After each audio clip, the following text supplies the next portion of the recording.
आज घरात जे काही घडलं ते चांगलं घडलं नाहीये. मीराने आईंवर हे सगळे आरोप करणं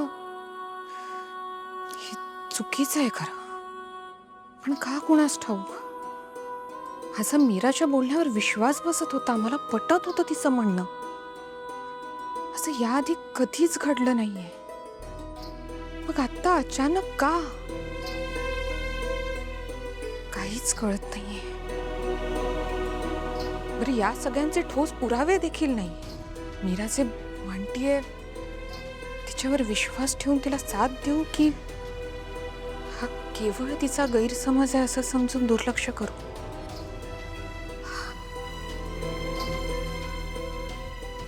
असो, वेदा झोपली असेल, तिला बघून येते एकदा.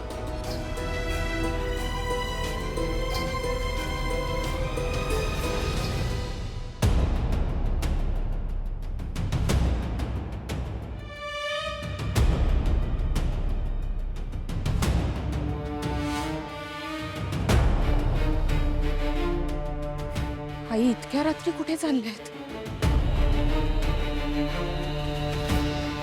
हो, मी पाठवलंय.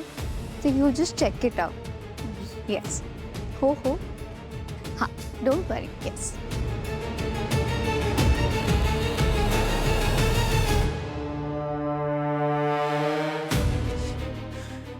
अनन्या इकडे आहे म्हणजे वेदा खोलीत एकटीच असेल. आणि माया घरात असताना वेदाला एकटं सोडून चालणार नाही. पण आई कुठे चालल्या हे कसं कळेल मग?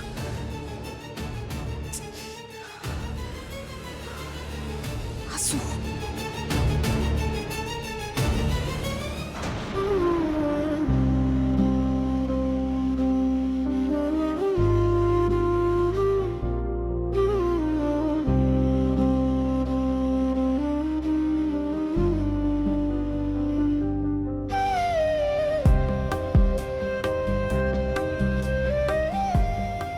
वेदा, अगं तू रूम मधून बाहेर का आलीस? तुला सांगितलंय ना एकटं बाहेर नाही फिरायचं म्हणून. आई, तू मला ती सांग की आपल्या घरात काय झालंय? म्हणजे भांडण झालंय ना? तुला कसं कळलं? आई, मला कळलं, पण तू सांग की काय झालं? हे बघ वेदा, घरात छोटी मोठी भांडणं होत असतात. तू यात लक्ष देऊ नकोस. काही नाही झालं. नाही, तू मला सांग म्हणजे सांग. नाही तर मी झोपणार नाही. वेदा, हे बघ, रात्र झाली की नाही, जाऊन झोप खोलीत जा. नाही, तू मला सांग म्हणजे सांग. वेदा, हे बघ, हट्ट करू नकोस, कळलं?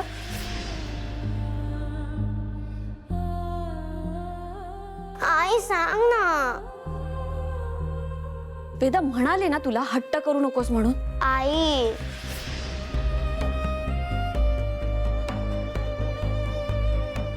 वेदा, मी तुला इतकंच म्हणेन की सत्य आणि असत्य यामध्ये वाद होत राहतात, पण शेवटी सत्यच जिंकतं.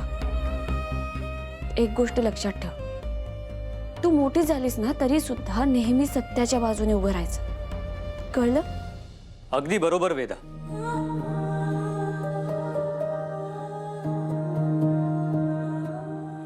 सत्य कायम जिंकतं आणि जिंकायलाच हवंय. पण ना कधी कधी लोकांना गैरसमज होतो आणि ते त्यालाच सत्य समजून बसतात, त्याच्यासोबत चालत राहतात. मग कधीतरी त्यांना जाऊन रिअलाइज होतं की आपण रस्ता चुकलोय आणि मग त्यांना पश्चाताप होतो.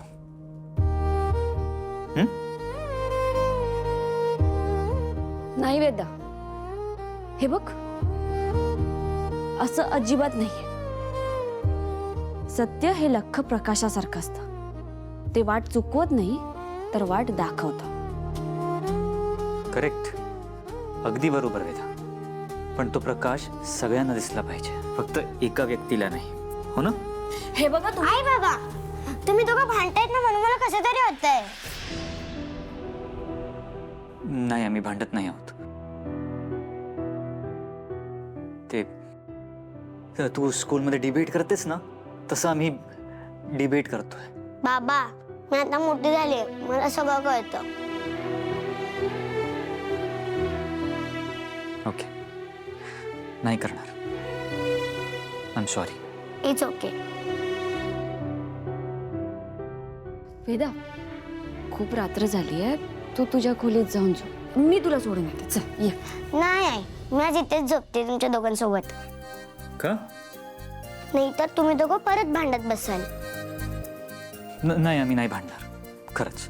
बाबा मी तुझं काही पण ऐकणार नाही. या आई, मी इथेच झोपणार आहे. ठीक आहे, इथेच झोप. ओके माय प्रिन्सेस, झोप इथेच. ये.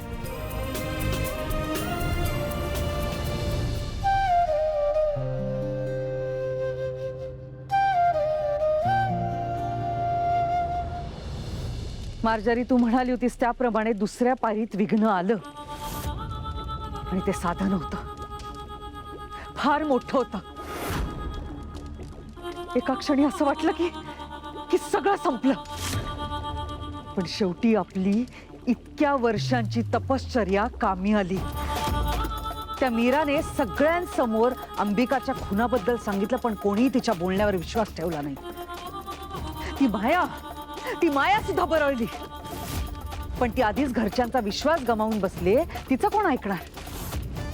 ती माया,